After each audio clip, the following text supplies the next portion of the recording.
Abra a tua Bíblia em Marcos. Nós estamos estudando o livro de Marcos, portanto, abra a tua Bíblia aí no livro de Marcos, no capítulo 1. Hoje nós vamos ver os capítulos 14, 15, 16, 17, 18 até o 19, até o 20. Nós vamos estudar este texto, este trecho da palavra de Deus, nesse sermão de hoje que eu dei o nome de o chamado de pescadores de homens. É quando então o Senhor Jesus chama homens, simples pescadores, para algo extraordinário, da mesma forma que Ele nos chama para algo extraordinário. Então esse é o tema do segundo sermão do livro de Marcos. Se você não veio a semana passada, eu te recomendo assistir o sermão para você entender a sequência do que nós estamos fazendo aqui, ensinando aqui. Então, esta é a ideia e nós vamos expor o livro de Marcos, não é? E eu quero ler contigo e depois vou explicar o contexto para você se situar. Diz aí a partir do verso 14 do livro de Marcos. Depois que João foi preso, está dizendo aí a palavra de Deus, a partir do verso 14 do capítulo 1, eu estou lendo na versão NVI. Depois que João foi preso, Jesus foi para a Galiléia, proclamando as boas novas de Deus. O tempo é chegado, dizia ele, o reino de Deus está próximo. Arrependam-se e creiam nas boas novas. Andando à beira do mar da Galiléia, Jesus viu Simão e seu irmão André lançando redes ao mar, pois eram pescadores. E disse Jesus, sigam-me, e eu os farei pescadores de homens.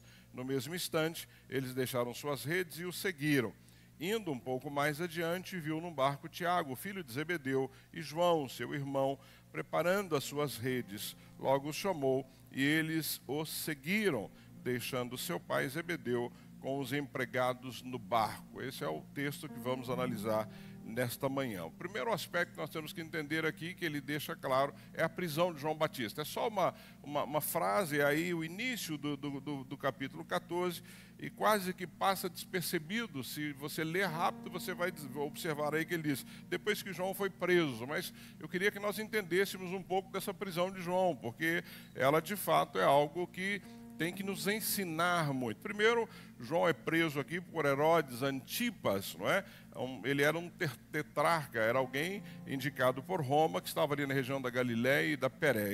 Ele comandava esta região. E por que João Batista é preso aqui? Porque ele denuncia o adultério deste tetrarca de Herodes com Herodias, que era uma mulher que ele não podia se casar com ela, porque ela era irmã ou era esposa do seu meio-irmão. Ou seja, havia aqui, João Batista então faz essa denúncia, né, mostrando que ele não podia, de certa forma, viver com esta mulher, nem casar com essa mulher. Ou seja, João Batista denuncia publicamente esse adultério, porque era de fato um adultério, porque ele repudiou, este homem repudia sua esposa legítima para se casar com a esposa do seu meio-irmão. E é essa a denúncia que João Batista faz, que começa a trazer todo esse desconforto ali, naquele momento do que estava acontecendo. Ou seja, ele traz esse escândalo moral que havia se estabelecido ali. Então ele como profeta, então João Batista como profeta, ele não se calou diante desta corrupção imoral, dessa imoralidade. Ele denuncia, ele fala sobre isso, ele mostra para todo mundo o que está acontecendo. Se você for comigo um pouquinho aí para frente, vai lá no capítulo 6, só para você, nós vamos ver em outro momento, mas lá no capítulo 6, a partir do verso 17, olha o que está dizendo sobre João Batista. Ele está dizendo assim no verso 17 do capítulo 6, pois o próprio Herodes tinha dado ordens para que prendessem João, o amarrasse e o colocasse na prisão, por causa de Herodias, mulher de Filipe, seu irmão, com o qual se casaram. Ou seja, ele casa com a mulher do seu irmão. E no 18, porquanto João dizia a Herodes, não te é permitido viver com a mulher do teu irmão. Ou seja, João Batista denunciava este caso de adultério de forma pública, não se calava com respeito a isso, e por isso que ele é preso, por isso que ele então aqui é detido, por isso que o texto que nós lemos começa exatamente mostrando este fato. Ou seja, depois que João foi preso, ou seja, então João é preso por causa disso, porque ele, como um profeta, ele denuncia publicamente algo que estava acontecendo ali.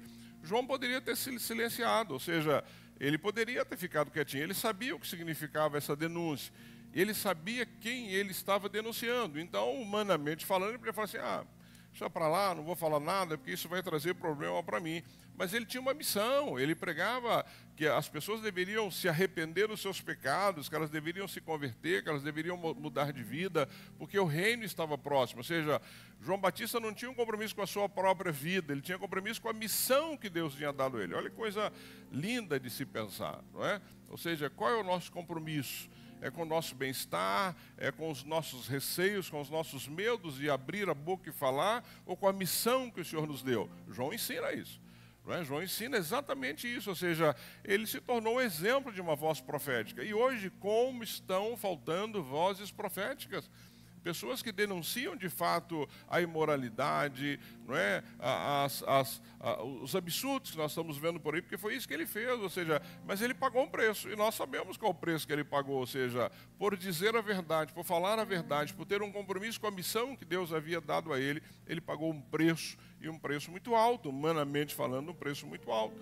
Mas quando você olha para o Antigo Testamento, muitos dos profetas faziam isso. Ou seja, lembra Elias diante de Acabe, que também faz uma denúncia, não é, muito grave a respeito disso. Ou seja, os profetas de Deus tinham de fato esse compromisso. Nós somos chamados para ser uma voz profética. Ou seja, a primeira pergunta que nós temos que responder nessa manhã é: qual é o nosso compromisso com esse chamado profético que Deus tem para nós? Ou seja, se eu estou vendo o erro, se eu estou calado, se eu não estou fazendo absolutamente nada, eu sou conivente. Ou seja, quando nós não denunciamos, nós somos coniventes. O funcionário público parece que ele tem uma prerrogativa que, quando ele não denuncia algo que ele sabe que é errado, que ele viu que é errado, ele prevarica, não é? Prevaricação, ou seja, há uma lei com respeito a isso. Mas e nós, enquanto cristãos e discípulos de Jesus? Ou seja, quando nós vemos algo errado, algo que fere os princípios da palavra de Deus, como é que nós estamos fazendo? Porque à medida que eu não falo nada, eu estou sendo conivente com isso. E você tem várias formas de se manifestar, você tem várias formas de denunciar isso, mas nós precisamos entender, não é? Porque quando olhamos para João Batista, não é? Esse homem, ele paga com a própria vida por denunciar o pecado de alguém que era todo poderoso naquela época, não é? Então nós precisamos sempre que pensar nisso. Então seguir a Cristo, olhando para esta primeira frase, para esse primeiro início do verso 14, tem um custo, tem um custo. Defender a verdade tem um custo, não é? Nós seremos criticados, seremos perseguidos quando nós não negociarmos princípio. E é assim, se você me disser assim: pastor, lá na minha empresa está complicado, eles me colocaram de escanteio porque eu sou um cristão e ninguém aceita. Amém. Amém, não tem nada de errado, pelo contrário, você precisa se sentir bem com isso, porque você está defendendo princípios eternos em que você acredita. Há um preço a se pagar por isso. Agora, quando eu quero ser politicamente correto, é tranquilo, né? Nada me incomoda, eu aceito tudo, eu participo de tudo. Eu estava falando para uns professores essa semana, e eu estava dizendo e já falei isso aqui, que nós temos que voltar a ser chatos. Nós temos que voltar a ser crentes chatos. Hoje nós somos crentes politicamente corretos. Hoje... tudo bem, não é assim? Deixa para lá, não vai mudar nada mesmo. Não, o Senhor nos chamou para denunciar o pecado, Ele nos chamou para isso. Olha quando você vê os dias de hoje, não é? Olha como estamos vivendo hoje com relação ao adultério. O adultério virou algo comum, inclusive no nosso meio. Ou seja, olha que coisa absurda. Eu estava lendo uma matéria ontem que dizia que o maior índice de violência doméstica está acontecendo entre cristãos. Olha que coisa, são dados alarmantes, absurdos, que nós temos que parar para pensar. Ou seja, Ele nos chamou para sermos João Batistas, para sermos profetas, para sermos uma voz que clama no deserto, e não para viver e aceitar tudo isso que está aí. Imoralidade, hoje nós temos uma imoralidade que ela foi normalizada, né? Ver coisas imorais hoje parece que não nos afeta mais, né? Eu viajei com a Toninha recentemente e fomos para uma cidade uma cidade turística, e como toda cidade turística, as coisas são muito tranquilas, né? Tudo é permitido, você recebe gente do mundo inteiro e tal. E foi interessante porque a minha irmã conversou comigo com a Toninha, porque ela ficou um pouco preocupada, não é? Ficou preocupada, ela falou assim: poxa, quando meu irmão chegar aqui, essas coisas todas que acontecem aqui, o que ele vai pensar a respeito? Claro que lá no meio da cidade turística eu não ia pegar o megafone e sair no meio da rua para denunciar nada. As pessoas têm liberdade de viver a sua própria vida, mas ela pensar que nós iríamos nos incomodar é um bom sinal. É um bom sinal, significa que nós não estamos vivendo nesse meio. Significa que a minha vida e da Toninha, a sua, precisa fazer com que as pessoas se incomodem quando você estiver num ambiente que não é adequado. Claro que você vai estar em ambientes que não são adequados, muitas vezes por causa do seu trabalho, da sua atividade, do que você tem que fazer, para onde você vai, mas o ambiente tem que se incomodar com a tua presença. Ou seja, você é diferente naquele ambiente, não é? Eu já disse aqui, eu jogo vôlei. Estou meio aposentando, meio que esperando para ver o que tem pela frente. E eu jogo vôlei com pessoas que não são cristãs. A grande maioria não são cristãs. E é muito comum alguém do meu lado, e todo mundo me chama de pastor, fala um palavrão, falou, pastor, desculpa aí. E por que vai me pedir desculpa porque falou um palavrão durante o jogo de vôlei? Ou seja, nós não estamos num ambiente religioso, nós estamos numa quadra, mas a tua presença tem que fazer diferença. Ou seja, e é isso que João fez ali. Ele chega num ambiente, ele chega numa sociedade corrupta e ele denuncia isso. Ele denuncia e pagou um preço para isso. Então, seguir a Cristo, querido, tem um custo. Não acha você que você vai se converter e todos os teus problemas vão ser resolvidos. Não, todos os problemas vão vir sobre você. Você não tenha dúvida disso. Ou seja, hoje, para mim, na história, neste momento da história, conversão significa atrair problemas. Se você quiser viver uma vida, de fato, séria na presença do Senhor, se você quiser ser um discípulo de Jesus, você vai atrair problema, porque você não vai concordar com a forma de vida que está aí. Não é? Você não vai concordar com o namoro de alguém que não namora para casar, você não vai concordar com alguém que você sabe que está adulterando, você vai chamar essa pessoa para conversar e levá-lo ao arrependimento e pedir perdão a quem ele está fazendo. Você não vai concordar com alguém que sonega imposto, porque está errado, né? Dar a César o que é de César. Ou seja, nós fomos chamados para isso, portanto, seguir a Cristo tem um custo, né? Não há reino, e aqui nós vamos ver que Jesus fala que o reino está próximo, não há reino sem confronto, gente. O Evangelho confronta o pecado em qualquer nível. Em qualquer nível. E, de novo, num país como o nosso, num país com essa quantidade que nós temos de evangélicos, eu, de fato, esperava um país melhor. Ou você não? Porque é incrível. Hoje a coisa mais comum do mundo é você encontrar alguém que fala, não, eu frequento uma igreja, eu sou evangélico. Oh, que benção, meu irmão, vem cá, dá um abraço, que legal.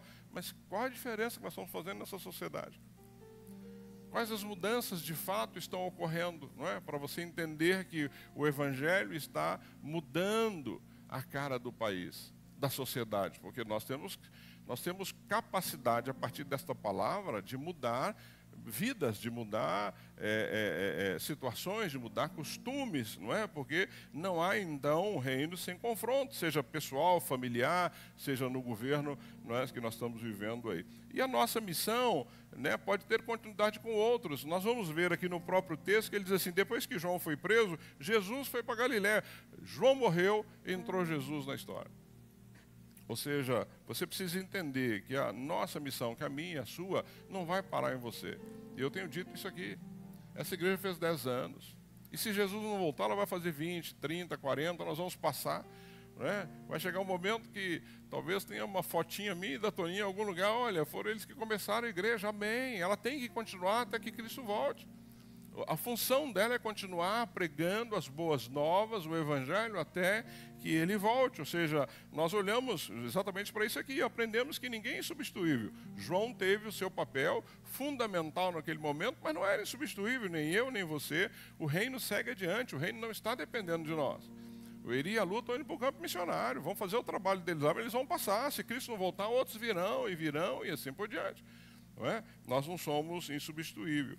E precisamos entender que a fidelidade é maior do que a popularidade. O que você quer? Ser popular ou você quer ser fiel a Deus? Eu falo que é igual ao casamento. Casamento é assim, você homem quer ser feliz ou ter razão? Você escolhe. Se você quiser ter razão, você não vai ser feliz nunca. Então seja feliz. Não é assim? Eu estou falando alguma besteira aqui, homens ou não? Toda vez que você quer ter razão, a coisa fica complicada. Então seja feliz. Vamos ser felizes, não é? Então a mesma coisa, ou seja, você quer ser popular ou você quer ser fiel a Deus? João preferiu perder a liberdade do que se calar com relação ao que estava acontecendo ali. E isso precisa inspirar a minha vida, a sua vida. Tem que inspirar as nossas vidas, ou seja, nós fomos chamados não para ser populares, nós somos chamados para falar a verdade, para viver a verdade, mesmo que isso faça de nós homens e mulheres não populares, ou que ninguém, talvez você não vai ter seguidores, não é? No seu Facebook, no seu Instagram e assim por diante. E esta é a situação que estava ali. O próprio texto diz aí, quando você olha na sequência, observe, depois que João foi preso, no verso 14, Jesus foi para Galiléia. Aqui é outra coisa importante para que eu e você possamos entender algumas coisas que Jesus fez e por que ele fez isso. Qual era o centro religioso naquela época? Jerusalém. Aonde as coisas estavam acontecendo em Jerusalém, aonde todo mundo queria estar em Jerusalém. O Senhor escolhe Jerusalém para começar o ministério? Não, ele escolhe a região da Galiléia. Ele escolhe uma região que era uma mestiçagem, ou seja, ali havia uma mestiçagem cultural muito grande. Inclusive, essa região da Galiléia era considerada menos pura pelos judeus daquela época. Era considerado lá um lugar que ali na Galiléia é uma mistura, tem gente de todos os povos. Lá na Galiléia tem grego, tem sírios, tem judeus. Eles tinham interessante porque eles tinham um sotaque próprio, as pessoas sabiam que você era da Galiléia, ou seja, não era uma região onde você pensa em começar algo, mas Jesus estrategicamente começa o ministério dele na Galiléia. O que tinha na Galiléia? Rotas internacionais, havia pescaria ali no mar da Galiléia, havia um fluxo muito grande de pessoas. Olha a inteligência do Senhor Jesus em começar algo. Jerusalém estava ali, focada, todo mundo queria estar em Jerusalém, mas aonde o Evangelho poderia espalhar mais rápido? Aonde as pessoas estavam de passagem podiam ouvir o Evangelho? Eu lembro uma época que se podia pregar no trem. Alguém, os mais acima de 30, vai lembrar disso. Podia se pregar, depois proibiram. Mas eu achava muito interessante essa questão de pregar no trem, porque a pessoa estava ali, vindo do trabalho, ela estava ouvindo. De alguma forma, era isso aqui, essa rota. Pregar em praça, você passa numa praça, o cara está pregando, você fala assim, mas será que alguém se converte? Se converte, tem gente que se converte ouvindo o Evangelho na praça. Às vezes de passagem, Deus ali rapidamente usa aquele momento para falar ao coração daquela pessoa e a conversão. Então o que Jesus faz aqui? Ele leva o início do ministério dele para uma região de passagem, onde muita gente poderia passar e levar o Evangelho. Ou seja, esta região onde havia uma população, uma mensagem muito grande, gente de várias nações ali, é onde ele leva então o Evangelho. Uma região rica em pesca, uma região rica em agricultura, ali se plantava trigo, cevada, vinhas, oliveiras, era uma região muito interessante. Eu lembro, quando fomos a Israel, a primeira pé de oliveira que a Toninha viu, ela ficou encantada, ela ficou assim, tirou foto e ficou debaixo da árvore e tal, porque é simbólico para nós. E alguém disse para ela assim, Toninha, você vai ver tanta oliveira por aqui, não se entusiasma tanto, e a gente acaba vendo oliveira, claro, para todo lado, que você vai naquela região. Então, é isso, era uma região assim, uma região que tinha aproximadamente 3 milhões de habitantes na época de Jesus. O historiador judeu Joséfo traz este número ali. A região da Galiléia era uma região com aproximadamente 3 milhões de moradores. E era considerada a Galiléia dos gentios. Isaías fala sobre isso, porque ali tinha essa presença, de fato, de sírios, de gregos, de romanos. Havia uma mistura muito grande naquele lugar. Então, a ideia de Jesus começar ali, essa de fato era uma estratégia de Jesus, porque ele tinha todas essas estradas internacionais, havia mares, que era uma rota que ligava o Egito e Síria, passava por ali. Então Jesus sabia que, à medida que ele começasse a pregar as boas novas naquela região, o Evangelho também, naturalmente, se espalharia por toda aquela região. Cidades importantes aqui na Galiléia. Cafarnaum é uma cidade muito importante. Nós, quando lemos os Evangelhos, você vai observar em vários momentos que Jesus está em Cafarnaum. Cafarnaum é onde estava a casa de Pedro. E Jesus foi hóspede de Pedro durante muito tempo. Portanto, todas as vezes que Jesus estava em Cafarnaum, na casa de Pedro, você vai observar milagres que ocorreram ali, vários milagres. Portanto, era uma região também estratégica, não é? Você tem Nazaré, lembra? O que pode vir alguma coisa de Nazaré? Nazaré, nessa mesma região. Jesus de Nazaré, onde tudo começou. Tiberíades, que era uma cidade muito conhecida naquela região, que foi construída em homenagem ao governador Tibério. Caná, lembra? Caná da Galiléia, que foi o palco do primeiro milagre de Jesus, quando ele transforma a água em vinho nas bodas, é exatamente nessa região. Então, é essa região que nós estamos falando, que é onde esta passagem da palavra onde todo o contexto é exatamente nesse lugar. E é isso que eu quero começar a ver com você aqui e pensar a respeito disso, tá bom? Então é só para você se situar aí no cenário do que nós vamos estudar, nesses poucos versos, mas de uma forma tão profunda.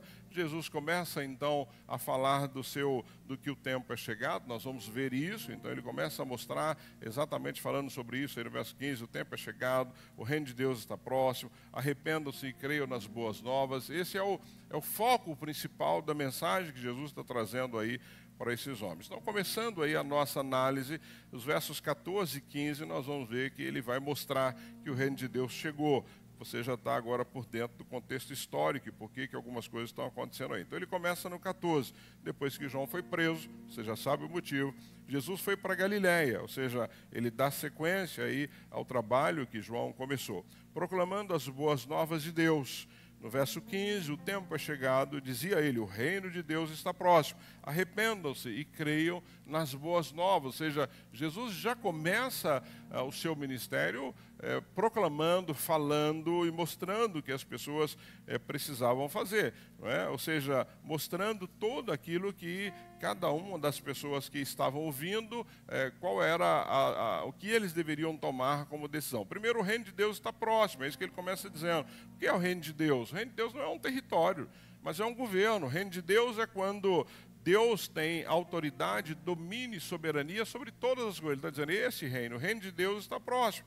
Ele estava anunciando, da mesma forma que o profeta Daniel já falava a respeito disso. Se você voltar a tua Bíblia um pouquinho lá em Daniel, no capítulo 7, vai lá em Daniel, volte um pouco a tua Bíblia no capítulo 7, veja o que o profeta Daniel, a partir de um sonho, nos versos 13 e 14, qual a visão que ele teve deste momento exato que Jesus começa a pregar. Olha o que Daniel, capítulo 7, versos 13 e 14 diz. Ele diz assim, em minha visão à noite, vi alguém semelhante a um filho de homem, vindo com as nuvens dos céus. Ele se aproximou do ancião e foi conduzido à sua presença. Olha o 14. Ele recebeu a autoridade, glória e o reino.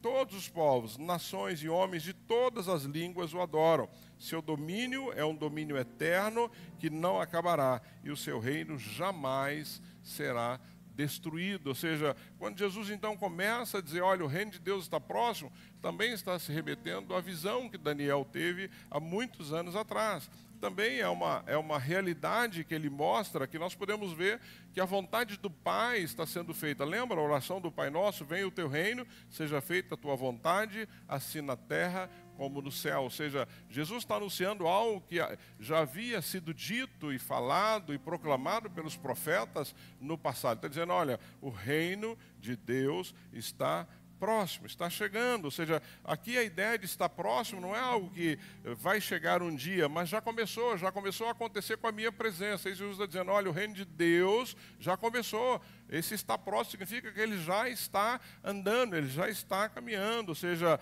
não é aproximou-se, é chegou até vocês. O reino chegou até vocês. Não é apenas um futuro, mas já começa a se manifestar nas obras de Jesus e se manifesta durante todo o tempo que ele está aqui na terra. Significa que o reinado de Deus aqui invadiu a história humana, ou seja, passou a se ter, a partir deste momento, mudou a história humana. Então, queridos, eu e você, nós somos chamados, da mesma forma que João Batista, nós somos chamados a viver como sinais desse reino em cada esfera da nossa vida. Ou seja, nós precisamos demonstrar para as pessoas que esse reino está aí. As pessoas precisam ouvir sobre isso através da nossa vida, através da forma que falamos, através da forma que vivemos.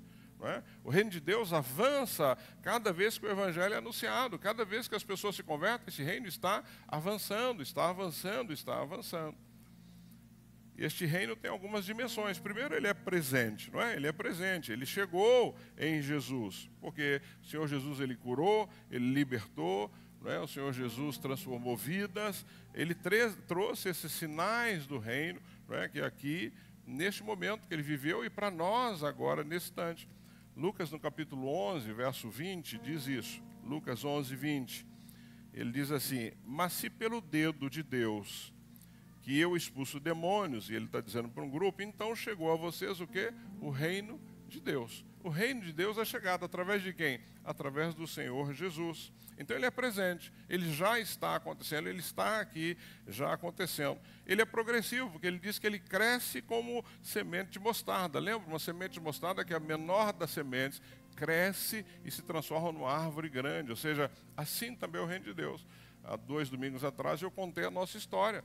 História dessa igreja que começa com 5 casais, e olha quantos casais nós temos aqui hoje, ou seja, da mesma forma é o reino de Deus, ele vai crescendo, ele vai se expandindo, ele vai se expandindo. Ao mesmo tempo, você olha o próprio evangelho que começou lá com Jesus e 12 discípulos, e hoje onde está o evangelho? E na maioria dos países do mundo, se não praticamente em todos, e o evangelho vai crescendo como uma semente aí de mostarda. E ele é futuro porque ele será plenamente consumado quando Cristo voltar a esta terra. Apocalipse diz isso. Apocalipse no capítulo 11, verso 15, diz assim, Apocalipse 11, 15, o 7º anjo tocou a sua trombeta, e houve fortes vozes no céu que diziam, o reino do mundo se tornou do nosso Senhor e do seu Cristo, e ele reinará para todo sempre. Ou seja, o futuro é quando ele voltar e estiver conosco por toda a eternidade. Então,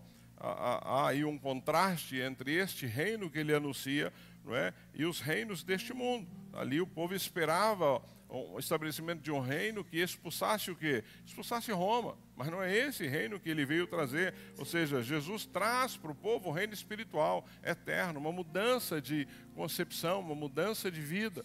Não é? O reino de Deus se opõe ao reino das trevas. Colossenses diz isso. Pois ele nos resgatou do domínio das trevas e nos transportou para o reino do seu Filho amado. Este reino, ele contrasta com o reino das trevas. Não é um reino que avança por armas, não é? Bata na sua face, dê a outra. Peça para andar 1 milha, ande 2. Se pedirem para você a sua capa, dê também a túnica. Muita gente não compreende isso. Muita gente não compreende. Estamos vivendo um momento extremamente delicado da nossa história. Porque nós estamos vivendo um momento que dá vontade mesmo de você partir para cima, mas não é isso que o Senhor Jesus quer de nós. Uma coisa é denunciar o pecado, uma coisa é não concordarmos com o que está aí, outra coisa é partirmos para uma violência. Não, ele não chamou para sermos violentos, ele não chamou para sermos pacificadores, ele não chamou para ser aqueles que vão levar uma palavra de unidade, de conciliação, e não de trazer ou colocar lenha na fogueira e criar mais problemas. Não, então tome muito cuidado, porque este reino que ele traz não é um reino que avança por armas, mas ele avança pela propagação das boas novas, das boas notícias. Lembra? O imperador venceu. Cristo está aqui, Cristo veio, Cristo está no nosso meio, Cristo venceu a morte, ele ressuscitou ao 3º dia, nossos pecados foram pagos na cruz do Calvário. Ou seja, este é o evangelho que nós temos que proclamar. Não é com armas. Então, este reino que ele está anunciando aqui, queridos, que ele está dizendo, olha, o tempo está próximo, o tempo é chegado, o reino de Deus está próximo, este reino tem que definir nossas prioridades. Ou seja, qual é a sua prioridade? Não, pastor, minha prioridade é fazer muita grana. Para quê? Para quê? Depende do que você vai fazer com essa muita grana. Tem gente que diz assim, não, quando eu me aposentar, eu vou começar a servir. Está errado suas prioridades. Ele não está te chamando para ser um aposentado que o sirva, ele está te chamando para ser um discípulo que o sirva. Não importa o que você faz. Ou seja, este reino, ele precisa definir as minhas prioridades. Ou seja, se esse reino está próximo, eu não posso viver como se nós tivéssemos todo o tempo do mundo. Você não tem todo o tempo do mundo. Nenhum de nós tem. Você tem um tempo determinado por Deus nessa terra. Agora, como é que eu vou viver este tempo determinado por Deus nessa terra? Ou seja, de que forma eu vou servi-lo? De que forma eu vou trabalhar para que esse reino possa avançar? É isso, ou seja, a implicação disso para a minha vida é exatamente entender que eu não tenho todo o tempo do mundo. O reino está próximo, é isso que ele está dizendo aí. Ou seja, e como é que eu vou viver?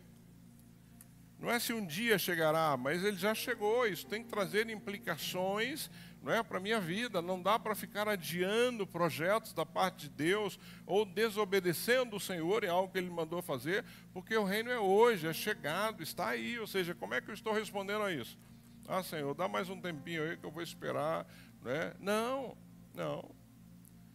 Eu, quando recebo pessoas aqui na igreja, eu digo para eles, olha, fica um tempo sentado aí, não tem problema nenhum. Mas sentado não significa que eu não estou fazendo nada para o Senhor. Sentado significa que eu vou continuar falando, que eu vou continuar pregando, que eu vou continuar evangelizando, que eu vou continuar levando as boas novas. Eu posso estar no momento, não é, como Eri Alu, de recomeço, mas eu preciso dar um passo nessa direção. Portanto, é hoje, não é chegará, já está aí.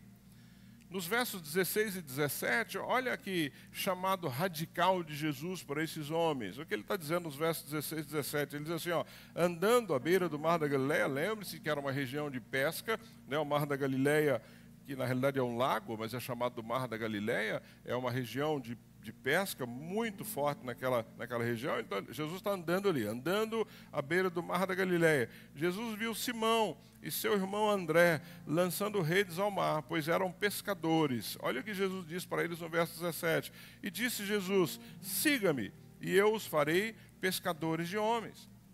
Siga-me, e eu os farei pescadores de... Imagina, você está... não é? No meio ali de um trabalho, no seu barco, pescando, e vem alguém e diz assim, oh, larga tudo aí, siga-me. Eu os farei pescadores de homens. Ou seja, o que nós aprendemos? Primeiro que Jesus nos chama no cotidiano, Jesus nos chama no dia a dia.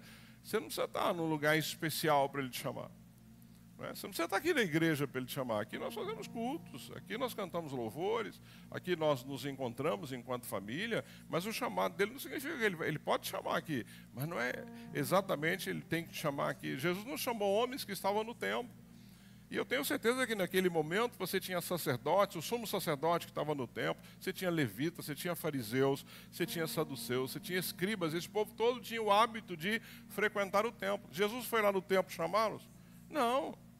Jesus está andando pelo Mar da Galileia, vê um grupo de pescadores e chama e diz assim, olha, larga o que vocês estão fazendo. Eu vou usar isso para vocês entenderem. Vocês são pescadores de peixes, mas eu os farei pescadores de homens. Chamado radical. Ou você acha que Jesus fica aí para te chamar, não é? Ah, não, vou esperar o melhor... Nós somos assim, não é? Vou esperar o melhor momento. Né? Não. É o momento que Ele fala contigo, ou seja, isso pode ser no teu trabalho, aonde você estiver. Jesus nos encontra, querido, é na nossa vida diária, é na sala de aula, no escritório, no nosso lar, onde estivermos. Nós não precisamos sair do mundo, não é? Para sermos usados por Ele. Pelo contrário, eu não tenho dúvida, e tenho falado isso aqui na igreja, Deus quer nos usar no mundo. No mundo. Ser usado aqui durante os cultos é maravilhoso, gente. Tem coisa melhor do que na igreja servir, não. Mas não é aqui que Deus vai te usar. Aqui você está exercendo dons e talentos que Ele te deu para servir a comunidade. Isso é fantástico. Nós precisamos fazer isso. E eu sou grato a Deus por ter uma igreja de pessoas que servem. Eu posso dizer sem medo, a nossa igreja é uma igreja que serve. Só que não pode ser aqui só 2 horas, 3 horas, 4 horas por domingo, na sua escala. Não, não, não. Ele quer te usar lá fora. Lá fora. Há quanto tempo você não faz algo proposital? Chamar alguém para tomar um café que não é crente? Nós éramos chatos, né, Eri e Lu? A gente fazia muito isso. A gente ficava desesperado pensando em estratégias para chamar alguém. E você estava mal intencionado mesmo, era má intenção, mas uma má intenção que ia dar a essa pessoa uma mudança de vida que levaria ele para o céu, para toda a eternidade. Olha que má intenção boa. Não é assim? Era má intenção mesmo. Você estava mal intencionado, mas olha o que você levava para essa pessoa. Agora, você hoje é tão bem intencionado, você fala assim, não, tem que respeitar. Não posso mais. Que isso? Nós temos que voltar a isso. Ou seja, quantos jantares você fez no último... O ano passado, que você fala assim, eu vou fazer um jantar aqui para chamar meus vizinhos ou uns colegas lá do trabalho, alguém, para falar de Jesus para ele. A gente não faz mais isso, gente.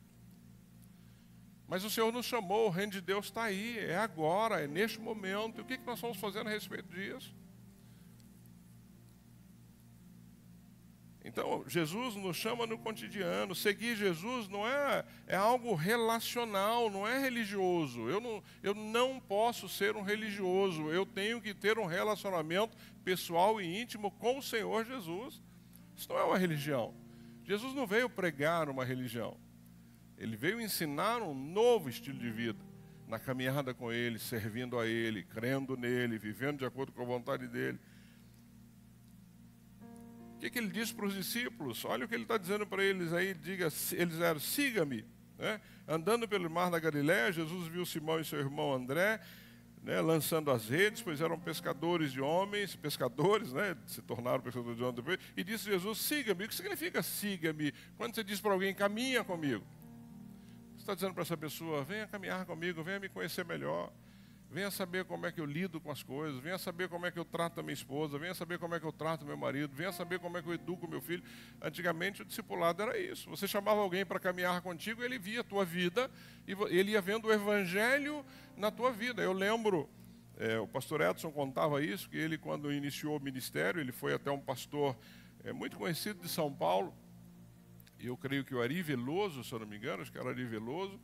E ele chegou para o pastor Ari, que já era um pastor de idade, mas muito conhecido, e ele disse para o pastor Ari, falou assim, pastor Ari, eu queria que o senhor me discipulasse, ele um jovem seminarista, e ele disse que ele teve que insistir 1, 2, 3, fez uma série de coisas, porque na cabeça dele o discipulado era o pastor Ari abrir a Bíblia com ele, ficar lendo o texto, e não, depois de um tempo caminhando com o pastor Ari, ele foi descobrir que o discipulado era lado a lado, é o siga-me, anda comigo.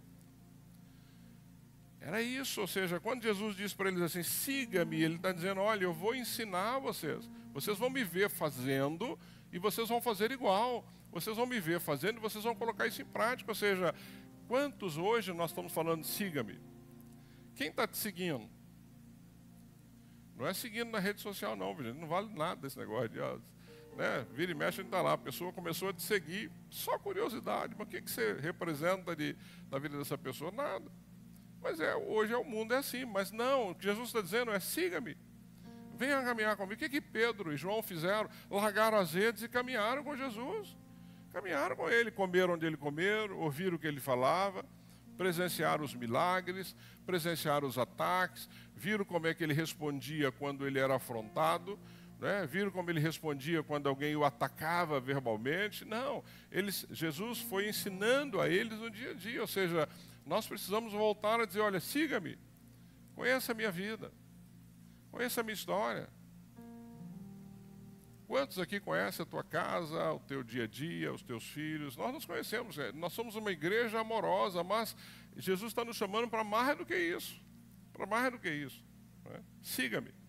É isso que ele está dizendo, ou seja, ele está mostrando que não há ministério frutífero sem intimidade com Deus, sem intimidade com esse que o chamou para seguir. A Lu pediu aqui, ore por nós, não é isso? E o Eri reafirmou, ore de verdade, porque a gente tem mania de falar, eu vou orar. Você lembra que às vezes você fala a pessoa, vou orar, e a pessoa encontra com você assim, nossa, obrigado pela oração, porque Deus respondeu. Você fala, ai meu Deus do céu, o que era mesmo que era para orar? Ou seja, não é? Eu teve um período na primeira que o pessoal falou, ora por mim, eu já pegava e falava, vem aqui, deixa eu orar agora, porque você está envolvido ali, então anota, hoje ficou mais fácil. Né? Nós temos aqui uma equipe de intercessão e ele sabe disso, o pessoal hoje manda para mim já motivo de oração, eu já passo para a equipe de intercessão para a gente estar orando, porque se você deixar não vai lembrar e você vai passar vergonha, ou seja, mas é isso que ele nos chamou para fazer, ou seja, tem que ter intimidade com Jesus, proximidade com o líder. Nós temos hoje igrejas que você está aí sentado, você vai olhar para o líder lá na frente a quilômetros de distância. Como é que você vai conhecer uma pessoa dessa? Tem igreja hoje que você vai conhecer o teu líder pela rede social, você sabe como é que ele vive, o que ele está fazendo, você está acompanhando pela rede, ou seja, tem uma coisa errada. Nós temos que ter intimidade, nós precisamos nos conhecer, vocês precisam me conhecer e eu preciso conhecer vocês. E só assim nós vamos entender que vale a pena caminhar juntos. Senão, fala assim, ó, gente, tchau, não dá, porque ó, a vida. É isso, Jesus está dizendo, siga-me, venha andar comigo, caminhe comigo, caminhe comigo. A missão é dada por Ele. O que ele disse para esses homens? Depois, ele está dizendo aí no verso 16, andando à beira do mar da Galileia, Jesus viu Simão e seu irmão André lançando as redes, pois eram pescadores, e disse, siga-me, intimidade, e os farei pescadores de homens. Quem dá a missão é o próprio Deus. Quem faz é Ele. É Ele que faz. Eu os farei pescadores de homens. Ou seja, você não precisa, e agora o que eu vou fazer? Não, é Ele que vai te transformar, é Ele que vai te capacitar. Não é o seu esforço próprio, querido. É Ele que vai te dar a capacidade para cumprir aquilo que Ele mandou que você fizesse. Então Jesus vai nos transformar à medida que nós caminhamos com Ele. Ou seja, siga-me, você está caminhando com Ele, tendo intimidade com Ele. Ele vai te dar uma missão para você executar e Ele vai te capacitar para essa missão. Ele vai te capacitar para essa missão. Ele vai usar meios para te capacitar. Você vai fazer um curso, né? Você vai aprender com algumas coisas, você vai usar meios. Ontem eu estava no Nutra, eu faço um curso de aconselhamento aqui do Nutra uma vez por mês. Querido, eu dou aconselhamento, eu e a Toninha, há mais de 20 anos, né? Mais de 20 anos. E este ano eu estou pegando um sábado por mês para estudar lá no Nutra. E é coisa assim que eu falo, poxa vida, que gostoso isso, eu estou lá sentado, sem falar nada, só ouvindo. E aprendendo, estou aprendendo. Não, mas não pode, não preciso mais, preciso sim, claro que eu preciso. Você precisa, eu preciso, todos nós precisamos. Então, o Senhor é que vai nos capacitando e Ele vai, então, nos dando os meios necessários para isso. Ou seja, a missão é dada por Ele. E à medida que nós caminhamos com Ele, Ele vai nos transformando, que é o que aconteceu aqui com esses pescadores de homens. Ou você acha que Pedro, que João, que esses homens tinham alguma capacidade além de pescar? Claro que não. Olha a história de Pedro. Um homem rude, não é? Queria partir para cima com a espada a qualquer momento. Não. Depois que ele teve de fato uma mudança, essa caminhada com Jesus, depois daquele olhar de Jesus quando ele o trai, aquele olhar de misericórdia, Pedro se transformou num homem que aonde pregava, multidões se convertiam. De onde veio isso? Que faculdade o Pedro fez? Será que o Pedro fez algum curso de oratória? Não, Deus o capacitou. Ah, pastor, não precisa fazer? Precisa, querido. Não estou dizendo que você não precisa estudar, não. Estude muito. Você tem que estudar, mas o Senhor capacita para fazer aquilo que Ele te chamou para fazer. É isso. Pescadores de homens, ou seja, da mesma forma que pescavam peixes, agora deveriam resgatar pessoas. Então, o que eu aprendo com isso quando eu leio este texto? Que todos nós temos uma vocação missionária, ou seja, o Eri e a Lu estão indo para um lugar específico que Deus mandou, mas a tarefa não é só deles, não. A tarefa é minha, é sua. Ou seja, todos nós temos uma vocação missionária. Ganhar almas, discipular e servir é parte da nossa vida com Jesus, da nossa caminhada com Ele. Ou seja, alguém está do seu lado, passando por uma necessidade, não é crente em Cristo Jesus, e você está calado, não está falando nada. Ou seja, você é alguém que tem que apresentar as boas novas para essa pessoa. Você tem que servir, porque Ele disse que servir é muito melhor do que servir. Ele disse que Ele veio para ser. Olha, Jesus disse que veio para servir e não para ser servido. E você está aí, quer ser servido, né? Não, eu quero ser servido. Aquele que você declara ser o seu mestre, Ele disse que era melhor servir do que ser servido. Então eu preciso servir. E servir significa, inclusive, chamar alguém para um café que ainda não conhece Jesus, fazer um jantar na sua casa, levar essa pessoa a Cristo, ensinar os primeiros passos a ela, ajudar essa pessoa a entender o que é a caminhada com Jesus. Não é? Eu creio que numa igreja nós não precisaríamos ter grupos de discipulados. Nós deveríamos ter todos discipuladores ou não. Mas a gente tem, nós fizemos a coisa, né, tem que ter aqui classes de discipulados, amém, amado. Estou dizendo que eles não têm que ter, mas não deveria ser necessário, ou seja, cada um sentado aqui deveria ser discipulador de alguém. Porque isso é que é inerente da nossa caminhada, ou seja, nós precisamos ganhar almas, nós precisamos discipular pessoas, nós precisamos servir. E isso é a nossa vocação missionária. Essa é a nossa vocação missionária. Não é a vocação do pastor. É minha e é a sua vocação. Quem você está discipulando? Quem você levou a Cristo e você está ensinando os primeiros passos a essa pessoa? Eu lembro de um casal que eu e a Toninha discipulamos, dentre vários, na nossa caminhada. E ele ia lá em casa para ser discipulado, que é esse casal. E ele parava o carro na porta de casa e tal, e a gente dava um estudo para ele, eu e a Toninha, ele e a esposa, e um dia nós saímos na porta de casa, o carro tinha sido roubado. Eu falei, ai Jesus amado, agora... Né? E aí fomos na delegacia, fizemos um boletim de ocorrência e tal. E ali foi interessante, foi bom para testar também se eles estavam convictos da conversão deles. Né? Porque a partir dali eles começaram a vir de ônibus. E aí eu e a Toninha revezávamos e íamos na casa dele de ônibus. E a Toninha carregando o Jonathan, porque eu não carregava muito bem o Jonathan, ela carregava no colo. E a gente foi discipulando esse casal, hoje está por aí, com certeza, não sei o que estão fazendo da vida. Discipulamos um outro que era um motorista de táxi. E ele parava as corridas, fechava lá o equipamento dele, parava o táxi na porta de casa e entrava para ser discipulado. Ele e a esposa, Salvador e Wanda, lembro muito bem deles. E tantos outros. Ou seja, e é interessante, porque eu posso te garantir que discipular alguém é o período que você mais aprende na sua vida cristã. Porque você precisa ler, você precisa estudar, você precisa preparar, você precisa responder perguntas. Portanto, esta vocação missionária minha e sua, ela é para ganhar almas, discipular essas almas e servir essas pessoas. Esse é o nosso chamado. Então nós temos que voltar a fazer isso. Levar alguém lá no culto, amém, querido. Trazer alguém ao culto é bênção. Traga sim, nós estamos preparados para receber a tua família, teus amigos, não tem problema nenhum nisso. Mas não precisa ser e não deve ser nossa responsabilidade cuidar de que você está trazendo. Ou seja, é você que tem que cuidar de que você está trazendo. Não é? Porque o teu chamado, a tua vocação, o teu chamado missionário é o mesmo. E aí tem uma resposta de Deus, não é? A resposta dos discípulos a Deus. Olha o que diz nos versos 18 e 20. Ele diz assim: no mesmo instante eles deixaram as suas redes e o seguiram. Isso aqui me incomoda às vezes. Eu falo, meu Deus do céu, no mesmo instante. Ou seja, mas pastor, né, o Senhor Jesus, deixa primeiro eu fazer minhas contas, deixa eu primeiro ver se está tudo em ordem. Não, no mesmo instante. E aqui não dá para ter dúvida, eles simplesmente largaram lá os barcos e foram seguir Jesus. Que fé é essa, gente? Que encontro é esse que nós, às vezes, temos tanta dificuldade de largar coisas tão... Eu brinco que as pessoas hoje têm dificuldade de largar a cama no domingo para vir ao culto. Me perdoe, mas é verdade.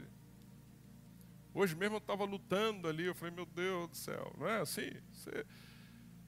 É natural que você tenha, mas você não pode deixar essas coisas vencer você. Ou outras coisas menos importantes do que estar em família, tomar o seu domingo pela manhã e você não participar da sua família, não estar aqui. Não está aqui, por exemplo, para levar esse puxão de orelha que você está levando, que você vai falar assim, meu Deus do céu, eu podia ter ficado na cama em vez de vir aqui e ficar ouvindo esse puxão de orelha. Mas é isso. É isso. Ou seja, o texto diz que eles simplesmente, no mesmo instante, eles deixaram as suas redes e os seguiram. No verso 19. E aí tem mais uma situação interessante. Indo um pouco mais adiante, que parece que Jesus saiu para pescar mesmo. Ele saiu ali para pescar os discípulos. Olha o que ele diz. Indo um pouco mais adiante, viu no barco Tiago, filho de Zebedeu, e João, seu irmão, preparando as suas redes. E olha no 20. Logo os chamou, e eles o seguiram, deixando seu pai, Zebedeu, com os empregados do barco. Acho que Zebedeu falou assim, onde está esses meninos, né? E largou o pai. Largou os empregados. E aqui, imagina, eu tenho a impressão que se nós, né, fôssemos ligados aí à teologia da prosperidade, você ia falar assim, gente, mas João e seu irmão aqui, né, Tiago, filho de Zebedeu e João, Tiago e João deviam ser empresários prósperos, né, porque tinha um barco com empregados, não era um barquinho lá, não. O pai dele estava ali com empregados. Aí largaram tudo para seguir Jesus, ou seja, largaram e foram seguindo Jesus. Ou seja, o que nós aprendemos com isso, queridos? Que o discipulado, seguir Jesus, seguir com Jesus, exige que haja um rompimento com algumas coisas.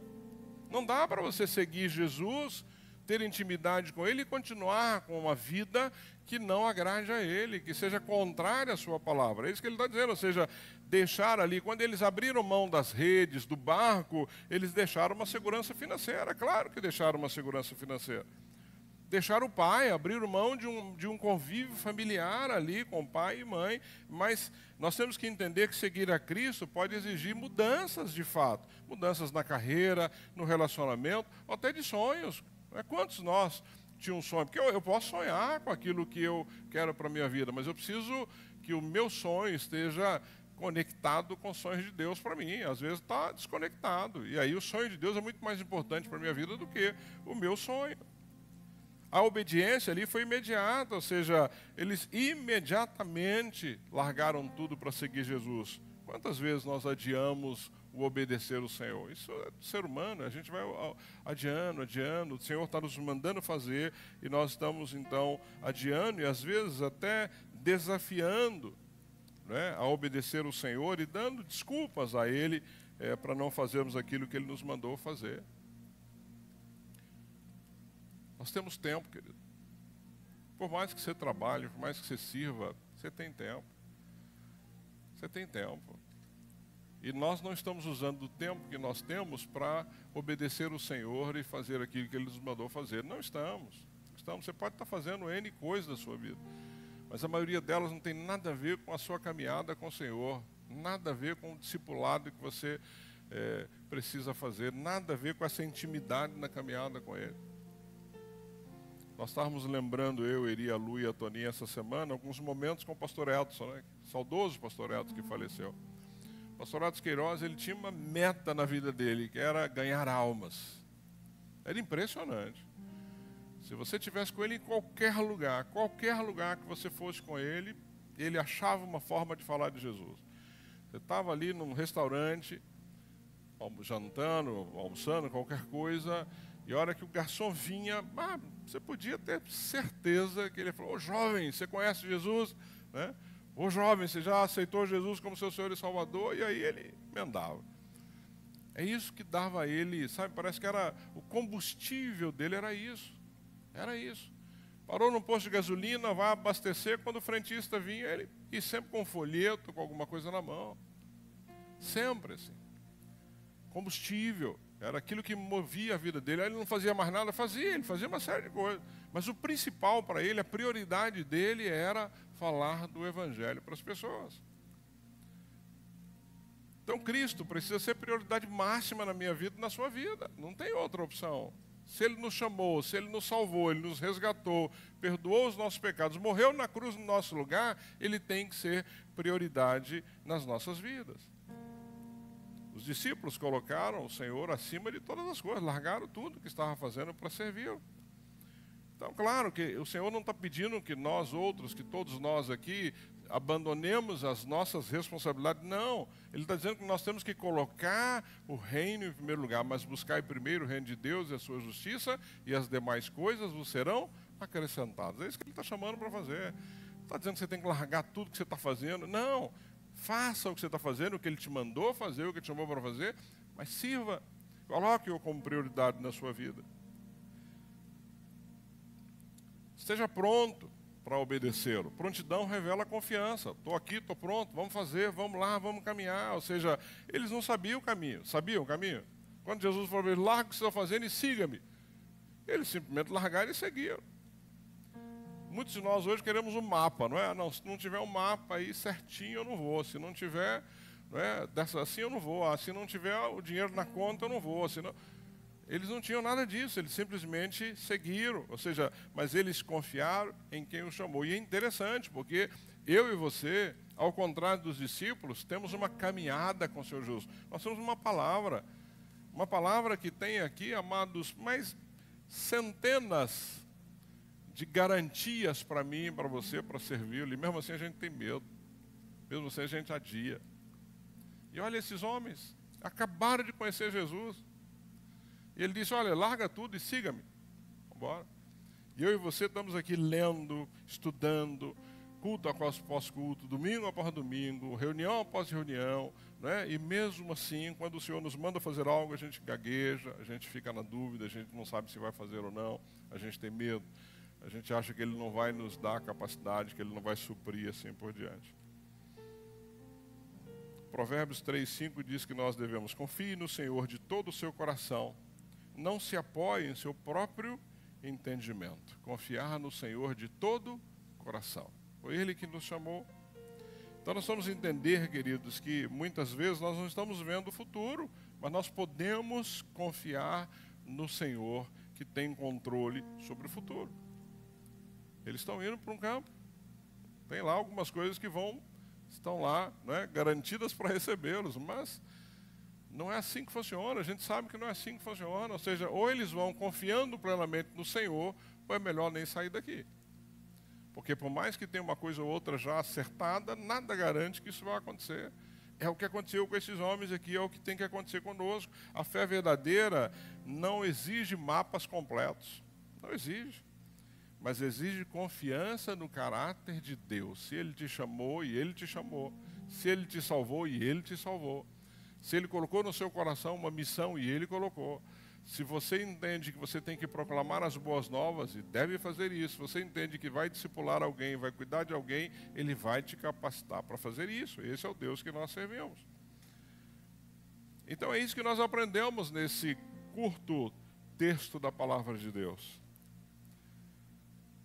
Concluindo, Jesus inicia o seu ministério com uma proclamação poderosa. Se João Batista vinha dizendo que as pessoas tinham que se arrepender, raça de víboras, deveriam se converter, deveriam se batizar, o Senhor Jesus vem falando sobre o reino chegou, arrependam-se, o reino chegou, o reino está aí, e Ele faz um convite radical para essas pessoas. Siga-me.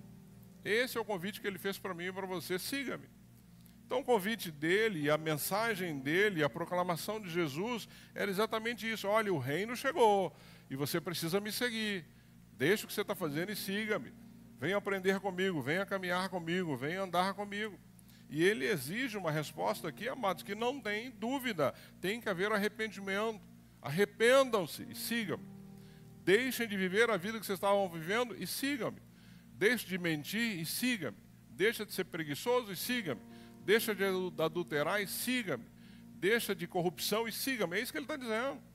E na caminhada eu vou te mostrando como é que você vai viver dessa nova forma. É isso que ele está dizendo. Ou seja, exige fé.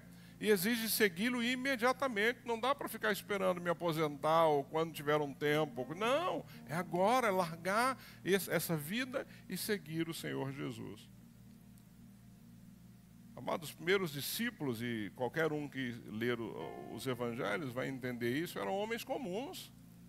Não tinha ninguém dos que Jesus chamou como alguém especial. Mas Jesus pega esse grupo de homens comuns e torna esses homens coluna, não é, da fé, não é, porque eles responderam sem demora. Ou seja, olha que privilégio, nós estamos estudando sobre Marcos, nós já estudamos sobre Pedro e tantos outros. Esses homens se tornaram aí coluna, esses homens se tornaram parte da história da humanidade. Deus talvez queira usar a tua vida para que você também permaneça como parte da história.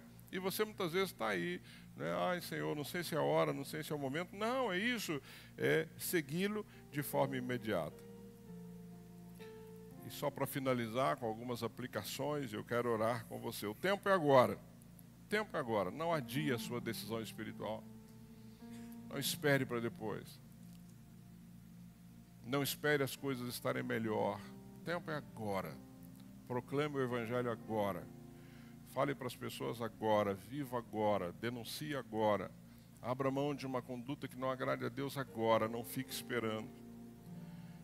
O reino do Senhor exige transformação. Ele exige arrependimento. Esse arrependimento aliado à fé te dá uma nova vida. O reino que chegou exige uma ruptura com a velha vida, uma vida que não agrada a Deus. Exige isso. Deus chama a gente comum. Chama a gente comum. Eu nunca me senti alguém diferente de vocês estão aí, não. Nunca. Absolutamente. Ele chama gente comum. Ele usa você. Usa você aonde você está, da forma que você está. E Ele usa para grandes propósitos. Ele usa. Basta você dizer, eis-me aqui. Discipulado radical, a necessidade disso, seguir a Cristo custa caro, mas vale tudo. Vale tudo, tudo, tudo, tudo, tudo. E exige obediência imediata. Não dá para ficar esperando para depois, né? Cada dia que nós esperamos é um dia perdido na missão que Deus tem para você. Diga para Ele, eis-me aqui, Senhor. Usa a minha vida. Usa a minha vida. Abaixa a sua cabeça, eu quero orar contigo.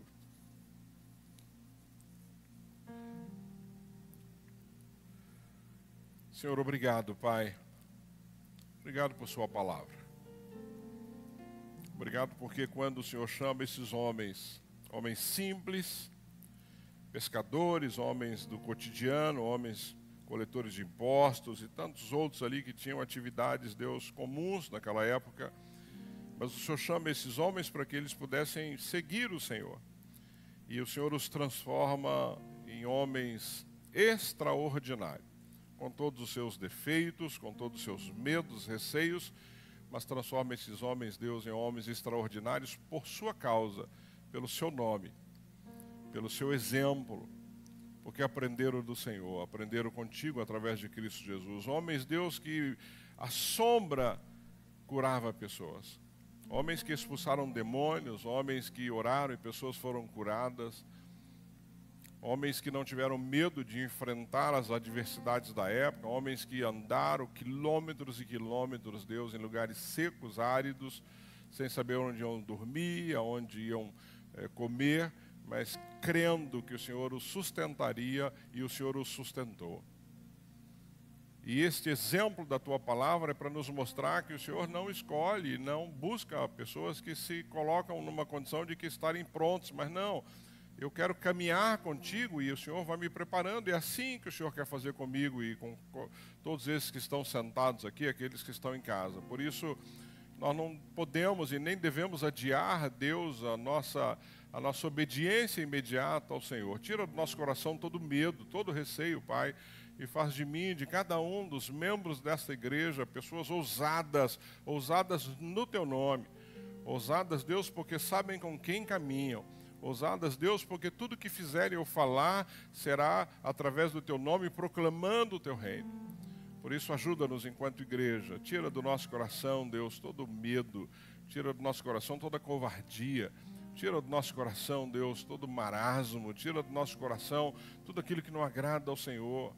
Pai, muitas vezes vivemos uma vida xoxa, uma vida sem sentido. E às vezes reclamamos porque não sabemos o que está acontecendo. É porque falta intimidade contigo, falta caminhada de verdade com o Senhor. Falta dependência, falta fé para dar passos, mesmo sem ainda conhecer para onde estão indo, o que vão fazer, mas sendo obedientes ao Senhor. Faça isso nas nossas vidas.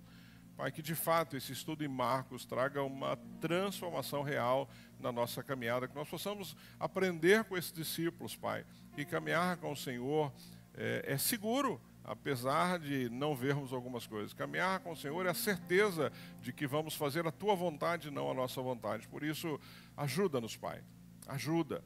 E se alguém aqui nesta manhã ouvir esta mensagem, Deus, entendeu que precisa de uma transformação, de um rompimento, de uma mudança radical, Deus, que eles façam isso, que não esperem para depois, mas que tomem uma posição, uma decisão de uma vida de santidade na Tua presença. Assim que eu oro e agradeço ao Senhor, Pai, de todo o meu coração, por esta palavra, pelo acesso a ela, de poder estudar a Tua palavra domingo após domingo aqui neste lugar, mas que não seja somente aqui, que a nossa história contigo não seja uma história de domingo pela manhã, mas que a nossa história contigo seja uma história de segunda, terça, quarta, quinta, de todos os dias, a todas as horas, em todos os momentos. Eu oro e agradeço ao Senhor, Pai, em nome de Jesus. Amém, amém e amém. Amém.